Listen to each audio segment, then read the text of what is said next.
I'm already seeing why you suddenly revised everyone's sprites to have red ties right before we started. Uh-huh. Because we're already... But you don't have a red tie. Uh-huh. A few people don't have red ties. What? Everyone has red ties. What are you talking about? Why you got a blue tie? I don't know what you're talking about. Is it red now? Huh. Interesting. Interesting. Curious. Probably nothing.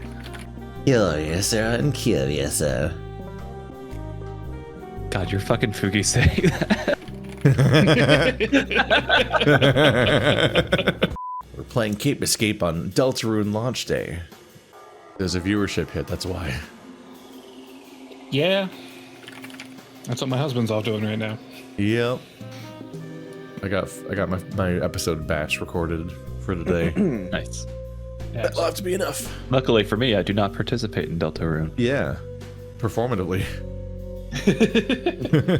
Yeah. Are you going to give a PowerPoint presentation as to why?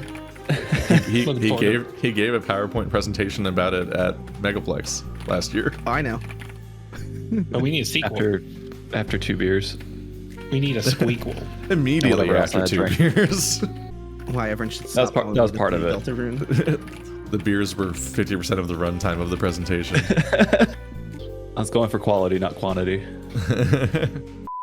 It's a weird game and rulebook and campaign in general, but now it's time for the real, like, we're just gonna have Shit. You're the improv. DM now. Now it's time for the improv scenes, yeah, where Uh-huh. people are gonna just be interacting with each other, potentially semi-motivated, just as characters, in some cases ones that haven't been played yet. Like, I appreciate having the heads up of, like, knowing who's going to potentially be on screen for that. Yeah, likewise. That's it's good. To be thinking about that. Was there a full list? Let's see. You have I the... told No, we got DM. everyone individually if they have characters they're playing that are likely to come up tonight. Okay. You don't have any because all of yours were last week. I didn't even play that many last week. I didn't even play one that showed up. Because he was on his phone. That's right. I was like, wait, I'm talking to the person I'm supposed to be. So if that happens again, someone else take the lead. That is the corner I've put myself in by having the surprise reveal of Jet. Is that like, wait a minute. Wait, I'm surprised. If I encounter this character, then I have to talk to myself. Which is probably hard. Yeah, us making this a bottle setting made that a lot harder because everyone is ostensibly in the same location, so we could run into them at any time. Yeah. We'll presumably get our first case that's like a threat or something. Well, hopefully not a threat. We could die. Yeah. What's the worst that could happen? You first. You could die. The thing that... That specifically. I was really clear. That's hardly the worst thing that could happen. It's The thing that happens, we have to talk to this juggalo. You could double yeah, die. that is actually truly the worst thing that could happen. Fate worse than death. Juggalos are chill. I could become friends with a juggalo. You My could reveal do is that Sonny has actually been a There's a juggalo this entire time. There's surprisingly few rules about who you become friends with in this game. I guess it's just whether or not the DM agrees to let it happen. Yeah, whether or not it makes sense. Yeah, which I don't know enough about the Juggalo You yet can't to be know friends. if I know him or not. That juggalo's a juggaho. I feel very out of it. I had a very busy day at work, and I just sat on my couch for like 9 hours straight, just working on my laptop and watching that show. And then I got up, and it was time for Cape Escape. God. I've been treating a hangover all day. It's great. I was celebrating the news a little bit too much last night. What Oh, news? Oh, that I got a job. Oh, I signed, nice. yeah. The place I interviewed for last week got back to me. Cool. Yeah. Excellent. Update the wiki. I bought vanilla cream ale, No. and it tastes really good on the front, and then is the most bitter like IPA flavor I've ever had on the back, and it's awful. But I like the front taste of it enough to drink it. But it's like I take a sip and I'm like, yum! It tastes exactly like Lucky Charms, like dehydrated marshmallow. Like that's what it tastes like up front. And then it becomes an IPA, which is, as you can imagine, the absolute worst mix of tastes you could ever have. You don't pour IPA all over your Lucky Charms in the morning? No, no, I do not. And so it's just one of those things where I'm like, man, I wish maybe I should just eat cereal instead. Ansu and I watched hear it. I Saw the TV Glow last night for the first time, and that's exciting. We watched did you it like it? without any context or warning. Oh, All I knew it was Surprise. vaguely this queer movie that got a bunch of attention a few years ago, and that I didn't know anything about still. And that somebody complained about my visual novel referencing it, and I'm like, I haven't seen it, so no, it doesn't.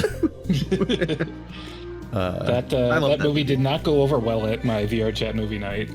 That's a really weird movie to see with that in that context. Yeah, Yep. that would be a challenging crowd. No, it was a very good movie. It was intense. I loved it. I loved it, and I'm looking forward to. Same director has Teenage Sex and Death at Camp Miasma as their next movie coming out, and it looks fucking good. Very, very intense movie about living true to yourself or not. Yes, yeah, huge bummer of a movie, but awesome. Because of that.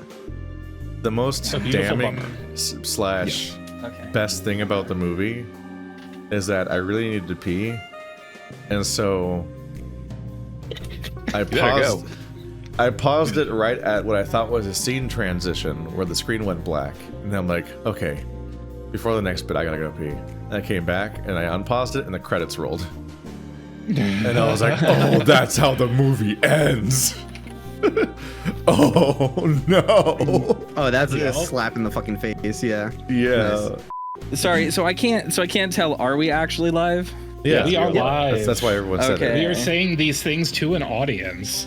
Great. Yeah. Well, now that we have an audience, my UID is 688389595. I have a bunch of characters I need to get, so thank you. My Hey, Jokes PayPal aside, is- hello. It's two. Hello. It's two session too many for Meow, Cape meow. Escape 3. Cape Escape 2. We're here. Two session too many. Yeah. you really stuck the landing on this intro. According to the poll, between Sonny, Faraday, and Barochi, Sonny's the shortest character. It makes sense. Proportionally, you see. With 60% of the votes. Okay. feel about Let me that? know. Okay, when we're we ready to don't go back. a fuck, marry, kill poll, but you just put 3 different names in it. So I was like, what? First place is fuck, second place I is couldn't marry, think of an third actual place poll is for kill. those 3 characters fast enough, so I just wrote fuck, marry, kill, even though it made no sense. And I was like, have fun. So I was like, yeah, I put in poll, and I was like, fuck, marry, Cole, Sonny, not Sonny, Dawn, Slick, and Bitch. This little Silk's getting thrown overboard instantly, for sure. Yeah. Slick was in last, and Dawn was in first, whatever that means. Fucking marry are the 2 first words in that list, so that seems to indicate where people were going with that. That feels backwards to fuck Dawn and marry Bitch. That seems like He's got very the wrong stable order. employment. Uh-huh. I was sucks. trying to not laugh at Mr. Bitch's name reveal. I was holding it back. That was ridiculous. I Austin had to Pardon me? practice a lot to not crack up myself. Austin Powers ass joke. Part of me was like, I need to change it so that his name is to be like, it's pronounced Baish, but I didn't do that because I thought it was funnier that it's just Mr. Bitch. Yeah, just keep saying it. Absolutely. It's You French. have to say it until it loses all meaning. It feels like that fucking Tumblr poster, whatever, that's making fun of Muppet Christmas Carol. It's like this guy Scrooge just walks outside, an entire chorus of goobers just go like, "There goes Mr. Loser, there goes Mr. Bitch." It's him, it's Mr. Bitch. All right, we are now in the post show. Hell You yeah. guys ready to do your paperwork and level up? Yeah. No. This is gonna be fucked Welcome. up. It's all over, everybody. We did it. I have two. paperwork. Darn Aeria. I have two revelations I that had chat to. unpacked that I feel like I should point out first. Do tell. It's So that Okay, go for plushie it. was a cameo from Sunday's Play Zone, Yes, very Yep. good. and that's not the only Sunday's Play Zone. I mean, that's not the only cameo by an artist for the Cave Escape series, because the fucking Juggalo is just Aeria with its colors reversed. It's if you reverse the colors, he's pink and yellow. hell yeah. Like inverted. Yes. Yeah. Totally inverted. If you invert the alpha my channels God. or whatever it's called, you fucking get Aeria, the negative color. It's exactly him. That is very funny. I want to give myself a commendation. It doesn't need to be in game, but I do think I think I do deserve one in game because I ate an entire gigantic burrito in the middle of playing today, and I don't think Wow. anyone noticed. Hell yeah, no, I didn't hear any Didn't say chewing anything. sounds come through. Famously Yeah. loud It food was- burritos. It Yeah, was that's amazing. gigantic, covered in crinkly aluminum foil. So all I'm saying is, if you guys want to give me a commendation for that, I'll take it. No. Okay. I will call your office and have them give you a commendation. Oh, thank you. I can't wait to see what Ka thinks of my final maneuver. That shit is whack, dude.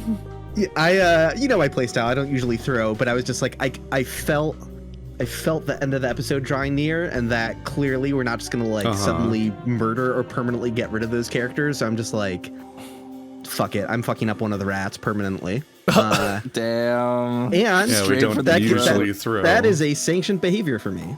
Mm-hmm. So That's- Damn. yoink. All right. I was gonna. So- Are we pointing it out? Okay. Are we pointing out the obvious thing What obviously? with half the party? Well, No. it didn't happen. Sure. Okay. If you want to bring it up, you got to bring it up in person next time. Or pointing out just the. I don't know all the Yeah. secret rules, but I'm pretty sure I know what's happening. Well, thankfully, no one had objective this week to keep your tie the correct color, so you're not going to be docked points for that. I didn't do anything in general. Okay, so let's look at our mission report. So, what was the outcome? The outcome was captured, indeed. Good, quick anomaly. thinking, Snapper, on the fucking can't on the believe- Loch Ness monster connection. I can't believe Toaster- that was plot relevant. That was Toaster and I great. were on the exact same wavelength of like, how do we pacify the thing and make it happy so that we can cuff it? I think that's exactly what we were both like. Before Yep. you even said it, I was like already gonna pitch like, hey, I'm just gonna jump on it and try riding it. And I but did update Snapper Tim's sprite, so he no longer has that pin on. Damn. Nice. Oh, file away for later. There's this. Whatever. I'll just DM Ka. Hold on. Okay. I don't want to give it away. Uh All huh. right. So, Yeah. the behavior of the live leak. A data capture entity that converts data to water, manifest controls pool toys, mischievous. When chemical state is altered, data is corrupted. That sounds pretty good. The focus, possibly formed from idea of having fun at a water park or resort. Fan of Nessie. Pretty close, yeah. Domain is the pool rooms, legally distinct from pool rooms. Yep. Layout is similar to Chutes and Ladders, according to Agent Billy. Leads out into the vast expanse of the ocean. I will say that this is not just complete, this is exemplary paperwork. I'm giving you your first A rating. Yay. Hold on. I think this this is exactly what he was. You're going above and beyond, Sonny. This is what I'm talking about. You keep changing accents. It's mostly Boston. He comes from started the with land of the Boston. wandering accent. Yep. I'm a courier, people. It's above and beyond, Sonny. Above and beyond. Dora the Explorer. Okay, so let's see. I know about Boston. Let's look at individual merits now. So we'll start with Billy. Billy, I don't think you ever left a question unanswered, so no demerits there. Did you interrogate someone? Only if the stream conversations counted. No, I don't think so. What about asking Bobby if they had taken care of the guests? Like when you went to confront Bobby, was that interrogation? I'll count that. I'll count it. All right. It might be the Did you closest I ever commandeer get. belongings? It's probably not going to tie anyone down. I grabbed Bobby's drink and threw it. That counts, yes. And did you close a door forever? I think I opened the door forever. Yeah, I don't think I can give you that one. So that's going to be 2 commendations. Did you fix a leak? I drained all of the water into the ocean. It's not really a leak exactly. Leak's a matter of scale, really, and perspective. If you think about it, what Technically, is a you leak? leaked all of the water into the ocean. I moved all of I'm the going water. to say no on that one. We also have notes. Lucky Charm Yeah, flavored Dex IPAs. notes. Wonderful. All right. Did you drink water? I don't think you did. No. I did give the anomaly ability to force people to drink water. You didn't let it get make to it that. bigger though. and round. Yeah, that was on the table if you guys lingered too long. Damn. And you were not the first Let's see you agent to digging write it around. out. So you only have 2 commendations, no additional demerits. Let's take a look at Sonny. Sonny, did you dig up some dirt? I don't know. I don't think so. So, Did you clean up a mess? yes. Do tell. Juggalo existing. Yep, that's a mess. And you definitely buried a problem by just fucking knocking him out and leaving him for later. So I'm going to give you 2. Hey. You did not touch... Wait, did you Is a touch him pool when you toy woke him up? living? Nope. I kicked Okay, the cart. you didn't. You kicked the cart instead of him directly, and Yes. the pool toys are animate, but I wouldn't Kind say of they're living? living. Yeah, I wouldn't either. No. Okay. Did you fix a leak? Yes? Do tell. No, No. not really. Did you drink water? No. You were not the first agent to write it out, but you did narc on Snapper, so that's going to be 1 commendation. So you're at 3. Yippee! Devastating. On to Snapper. Snapper, did you confidently fail at something? I don't think so. Did you embarrass yourself for others' benefit? I also don't think so. Yeah, Snapper was way too cool this episode. He did too many cool things. He might get promoted out of intern soon at this rate. I mean, Excuse he did you. level up in the agency, so this episode he's feeling pretty confident. Leveling up into the agency into the role of senior junior field agent. Hey, it's a big Junior, leap. senior. Did you bring something screeching to a halt? No. I considered stopping the one that was carrying Sonny away, but we need to see where that went. All right, you did deny a request, which got narked on, so that's 1 demerit. Did you fix a leak? I did. All right. The big one. The big one you did. Did you drink water? No. Okay, and you were not the first agent to write it out. So you get 1 commendation, 1 demerit. Heck yeah. On to Keaton. Keaton, did you help someone unburden themselves? I did. Do tell. I got the rats off of what's his name's back. You did. You unburdened Shepard. Uh-huh. Did you take the blame for something you didn't do? I did. I apologize for ruining the fun day at the water park, even though technically she didn't do that. Okay, I'll allow that. And did you connect someone to an unexpected... Yes, never mind. I sure fucking did. You sure did. I don't think you delivered any bad news. I didn't. I very selectively chose to say the room was haunted, knowing that there was an anomaly in there so that it would be a truth, rather than delivering the bad news that there were no other entrances to that room. You did frame the haunting as being pretty cool. I will say that. I did. Mm-hmm. Yep. All right. Did you fix a leak? I did. At the end, I cleaned up the rest of the remaining leak in Shepard's room. You did. Okay. Did you drink water? Sure didn't. Okay. And you were not the first agent to write it out. So that's all 3 of your sanctioned behaviors. So that's a +3 bonus from getting all 3. So that's a total of 6 plus 1 from fixing a leak. That is 7 total commendations. Let's go. All right. However, I believe you currently cannot earn any commendations unless you get MVP. Due to the probation you are under. I think I'm at she's got 7. MVP. So You might get the MVP. We'll have to see after we look at Darnock. Darnock, did you uncover what someone really needs? Would be getting the rat to admit to me that he's looking for the fox count.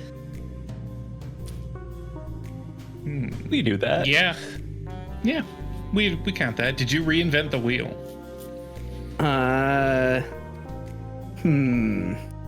Is Like the door. yeah, inventing a new type of door handle count? You reinvented the peephole through a very roundabout and weird method that replaces the door handle with a window. So yes, I'll allow that. Actually, I'm narking on him. When he went to open the door, he said he'd clearly used this kind before, which implies it already exists. That was a no. That was a lie to everyone else for them to not really pay attention. Look at him how walk weird it it back. was. Look at him walk it No, back. that's not walking. I was very intentionally I was saying that very deceitfully to the group for them to not overthink the weird shit I did to the door. Gotcha. All Okay. In the moment, it really did sound like he was unconfident about the door, but telling us that he was fine. Yes. All I'm right, just so kidding. you did reinvent the wheel, and you definitely changed someone's life permanently. Okay. Out with 10 of the them. old, did you do the same thing twice? I'm thinking. I don't think you did. I don't think so. Did you fix a leak? I would count putting a drain in the hallway so that the hallway didn't get flooded. Yeah, I'll allow that. You did not drink water, and you were the first agent to write it out. Woo! So that's 3 plus 1 plus 6. You are 10. That makes Darnock the MVP. Wait, Dang, putting no commendations for you. So putting the water was, in the septic tank is fixing a leak, but putting it in the ocean is not fixing a leak. Yes. I'm glad we've established that. We're very consistent. I'm as confused as Billy is. All right, so let's mark this for some. I'm not going to be able to afford the thing I want. Sorry, it was very cutthroat there because I have to admit to the group that I might have been under the same probation as Keaton. Interesting.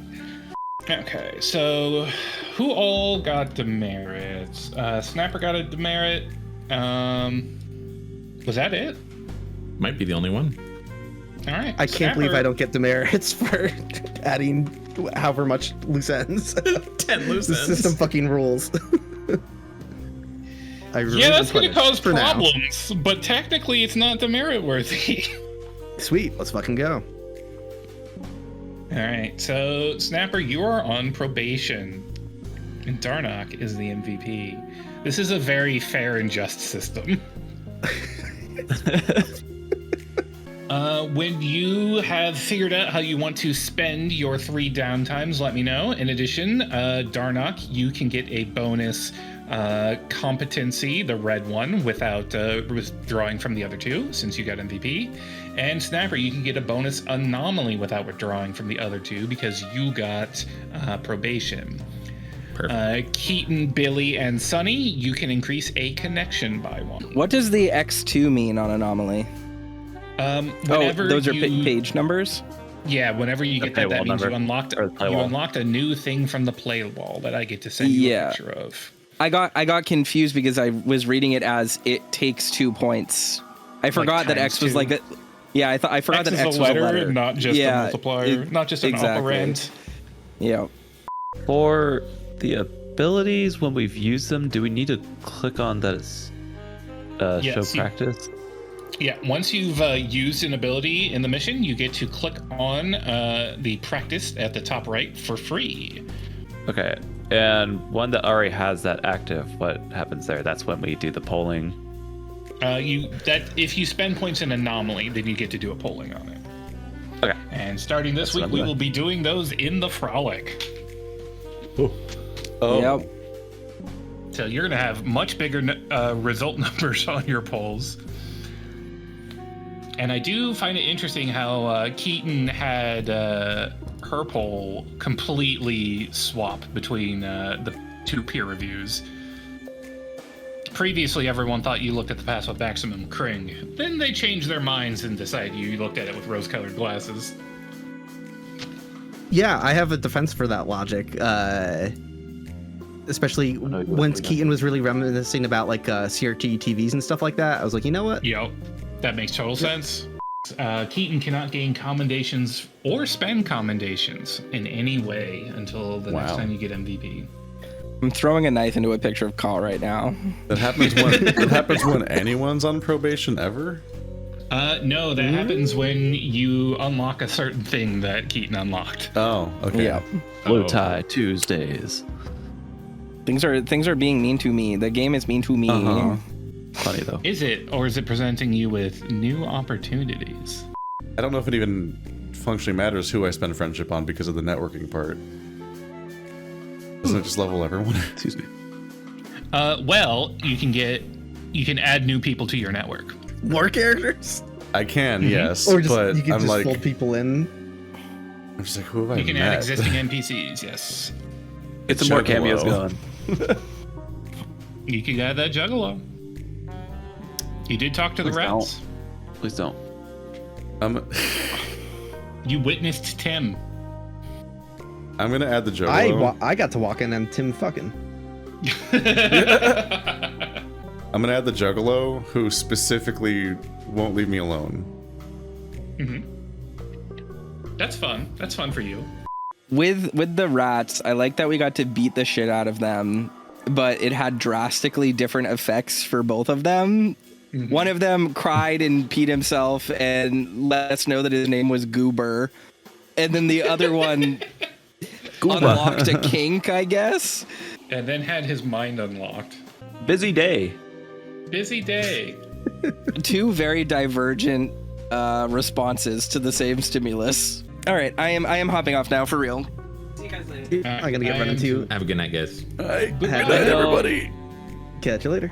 Hey everybody, it's Keith, doing some last minute edits for Idle Banter. Very late at this point, so sorry that these are getting later and later, but it's just, these take a while to edit, both for trying to take like an hour to 3 hours of bonus footage and editing it into like something watchable and be like, that's the part that's worth keeping, and sitting through that while maybe having ADHD, but also compiling all the art and so on for the slideshow at the beginning. Speaking of which, there's a different slideshow that I have built into OBS. That's backlog. I need to update this with the new seasons. And I've just kind of just had a more and more busy life during these more recent seasons. So I keep ending up procrastinating on getting the job done. But anyway, we're doing a little bonus thing here because I'm going to try to explain Triangle Agency a little bit more than has been so far. So I'm looking at pages of it right now, but I can't show you them because that seems like a copyright violation to just show you pages of a printed book that you can buy, but you can go buy Triangle Agency if you want to get more context in its entirety. But the thing about Triangle Agency is that the entire book is written in universe. So it's not just an out-of-universe book the way that, like, Dungeons and Dragons is, where the manual has no in-universe context. You, the player, are your character, and that character is reading this manual, and this manual uses the idea of, like, a game or players as a metaphor and talks to you in those terms sometimes the way that other manuals might, but it explains them as being a metaphor, so your character understands this idea as much as you do, presumably. How exactly that interfaces with the specifics and weirdnesses of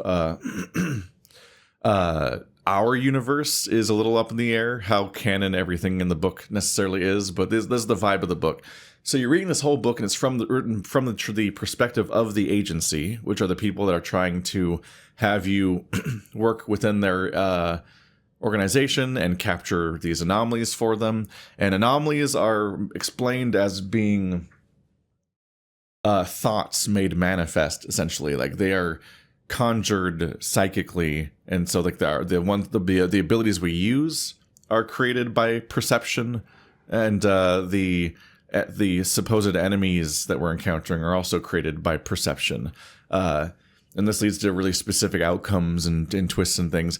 But also, we as a class are really weird. We have a class in terms of, like, our powers, which is the anomaly, the blue part of our character. We have a red class, which is our agency part of the character, basically. And then we have a yellow class, which is our real life sort of vibe. It's like who we are in the day-to-day. And so those make have three different forms. So if we go to use Billy as an example here, his blue part of his character, his anomaly, is manifold, which is what allows him to fold space, essentially, and have doors go to the wrong places and everything. That's anomalous power. His competency, aka the red part of his class, the agency part of his character, is called reception. And that's the one where he specifically will receive a demerit if he ever leaves a question unanswered, and he receives commendations if he interrogates somebody, commandeers belongings, or closes a door forever. That's where he got his internet power that he used at the beginning of the playthrough to find a security footage that shouldn't have existed of the room that they were in. Meanwhile, Billy's reality, the yellow part of his character, is called overbooked. And that's the part where he's just this guy that has to work really hard all the time. It makes it so that Ka can interrupt Billy at any time with a phone call from one of his connections, one of his loved ones, basically, or the people that are in his life that he's mostly dealing with. And he needs to answer that phone and interface with that person in some meaningful way and deal with that, or he will lose his bond with that person by 1 point.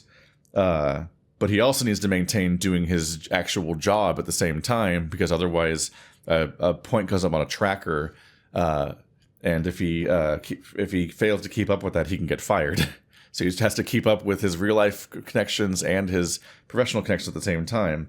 But that leads to the upside of him having something called a burnout release called Thread the Needle, which is that when you run out of points in a particular stat that you try to then roll an ability on, you have burnout and you're kind of fucked. But Billy has the ability to, let's see, when you were doing something that counts as work or practice for your vocation, ignore old burnout. So if I'm doing Billy's job, which is his bellhop part of his life, not his agent part of his life, like the hospital work, he can essentially has unlimited reserves for doing his abilities and not having to worry about running out of points on those things. Anyway, behind the scenes, we each have a copy of this book, or at least I have a copy of this book, and Ka has a copy of this book. And halfway through the book, there's a page called the play wall, and you're not allowed to read past that point. And you only get very specific, discrete things that allow you to read certain pages as they essentially get added to your character. So we are being asked to make decisions every time we finish a case. We get 3 points to spend in any of our individual parts of our class, those 3 colors. And you can spend them all in the same one, or one of them each in different spaces. And we're all making those decisions in parallel. And when we get to certain points on the tracker on each class, we unlock pages at the end of the book that Ka tells us to read, and then we read that section and no other section. And so we learn a new mechanic that applies to our character or the game in general that we don't know about. We didn't know about before when we were choosing our level ups. They could have positive or negative consequences. And we also, the other people at the table still don't know those things are in play. So if you don't want to be spoiled at all at this point, what is still early game Triangle Agency, don't watch any further, because I'm about to explain some play wall mechanics that Billy has encountered. And also, if you're any of the other players and you're watching this, you should stop watching probably, because I might reveal something you're not supposed to know. So you have to stop watching, or you're going to receive a demerit. That's not what they're called. Are they called demerits? You're gonna get the bad boy points, and I'm gonna tell Ka, so you have to stop watching now. Anyway, when I first put a point into my anomalous power to get a little stronger, I got a psychic message from the blue text, because the whole game is red. The whole book is red themed so far, but there's little bits of corruption and distortion and signs that there's something else going on behind the scenes in the book, and those parts are blue text and in blue pages sometimes. So there's a paragraph here that says, "Finally, hey, I'm the one who's been trying to talk to you. Did my best up till now, but since you finally broke a real rule, we can talk. What you did was improve your anomaly abilities. So I'll explain the details." And then you get like 2 pages of explanation that I'm not going to go through in detail right now, both for copyright reasons and because it'd be long and boring. But essentially, when you use an ability, an anomalous ability, during a session, it then gets marked as practiced. And once it's practiced, you can then spend a level up point on that ability by putting it in the blue part of your character. And that generates a poll, which we are then putting in the Frolic channel on the Discord.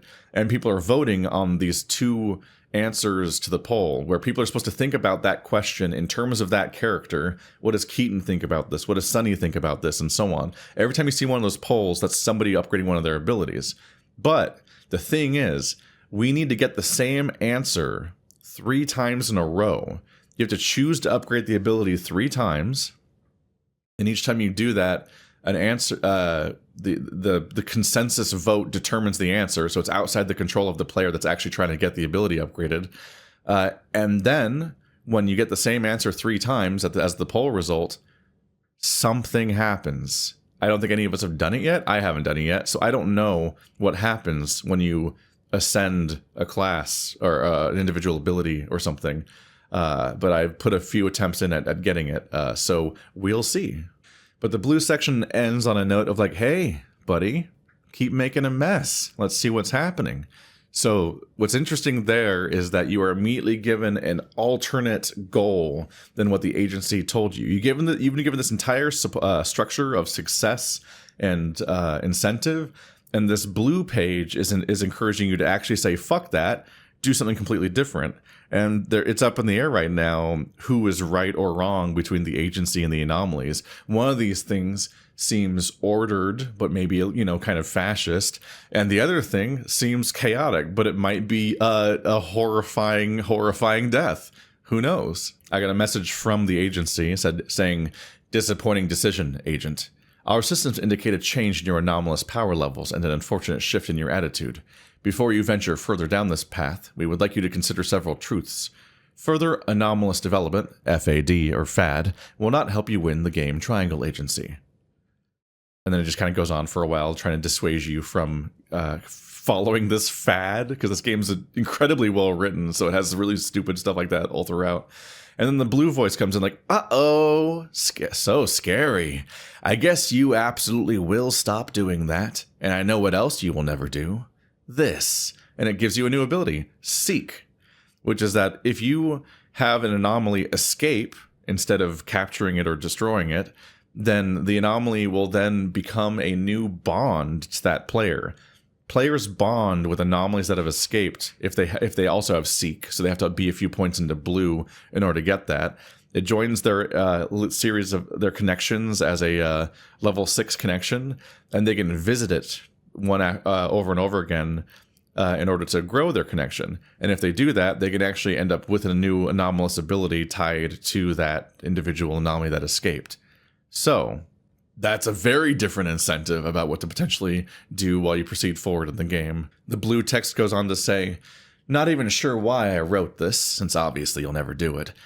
I need the other members in your team on my side too, so try to convince them it's the right idea to let some anomalies go when you can. Or, if you're willing to be a bit riskier, roll a lot and make as much chaos as possible. Give the anomaly a fighting chance.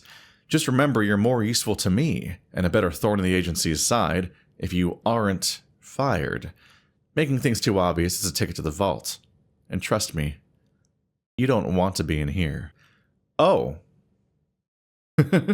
So here we have a level of deception that's similar to like Among Us, or even maybe that one like Battlestar Galactica board game I never got to play, where you don't know what side individual players are necessarily on and what decisions they're necessarily making. And when it comes to something like chaos, you generate it normally by just using your abilities, and using your abilities is a normal way to try to solve a problem. But is somebody disproportionately trying to use their abilities more than normal in order to create a different outcome? Are they trying so hard to help that it's performative and they're actually trying to harm? And are you on their side or not? But Billy's a bit different. He has some points in Anomaly. He has no points with the agency right now, I think. He might have just put 1 point in this last session, actually, just to get 1 point into his main ability stat, because we realized that problem was happening.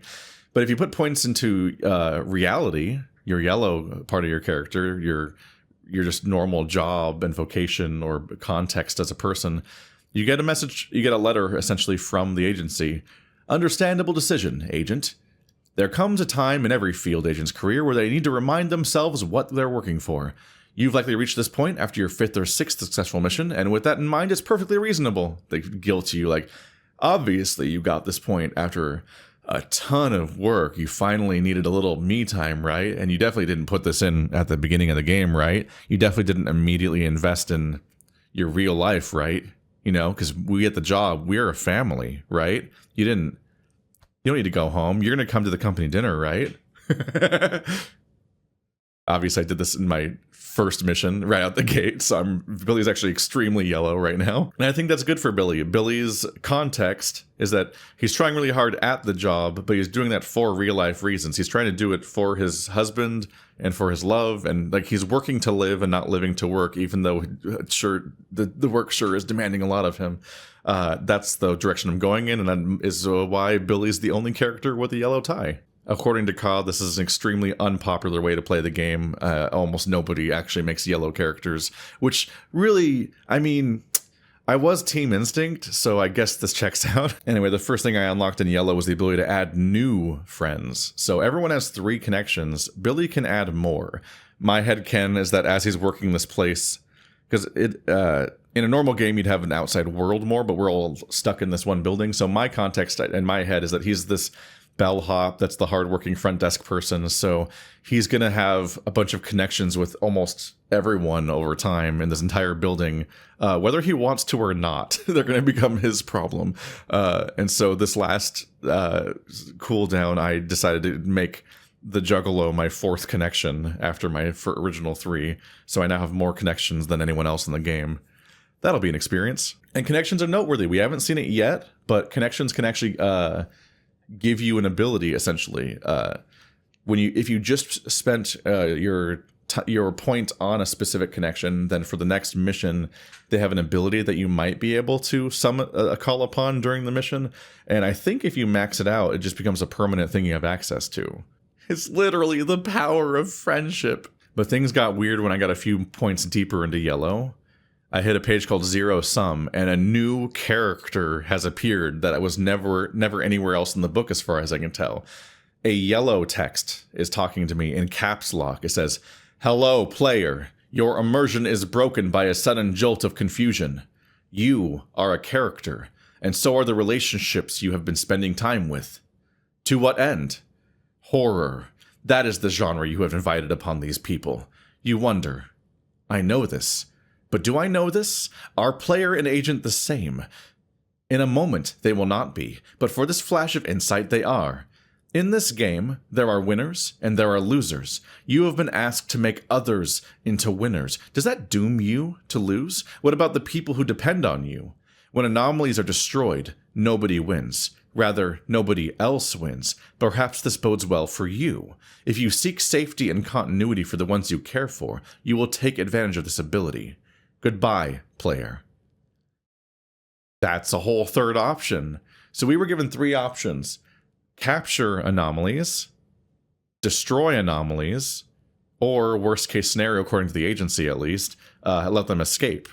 Not let them escape, but fail to capture them, and then they end up escaping. Those are the 3 outcomes of a mission that were delineated by the rules of the game. And it turns out there are 3 factions in our heads in this book that are telling us to do each of those 3 things, and they represent the 3 parts of your character who is divided into 3 equal and completely cohabitating classes. We don't, like, nobody in this game is a paladin.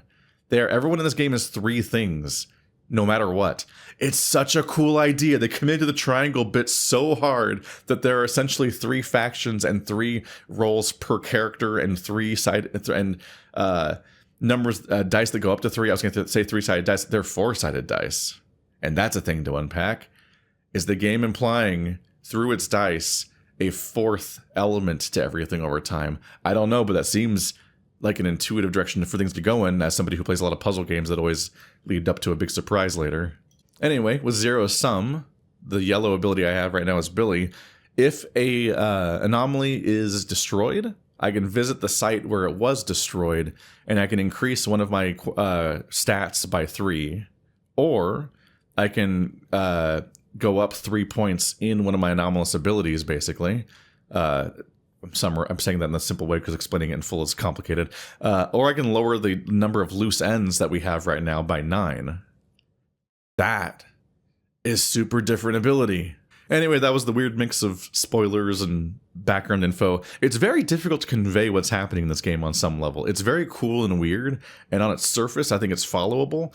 But behind the scenes, we're experiencing really weird stuff as players that's much harder to convey for a third-party audience, especially without like an expensive graphics team and a bunch of editors that can make a bunch of narrative decisions about how best to do all this. So I figured I would give a little bonus podcast here to catch you guys up a little bit. And I might do some updates that explain Billy's surprises as we go on.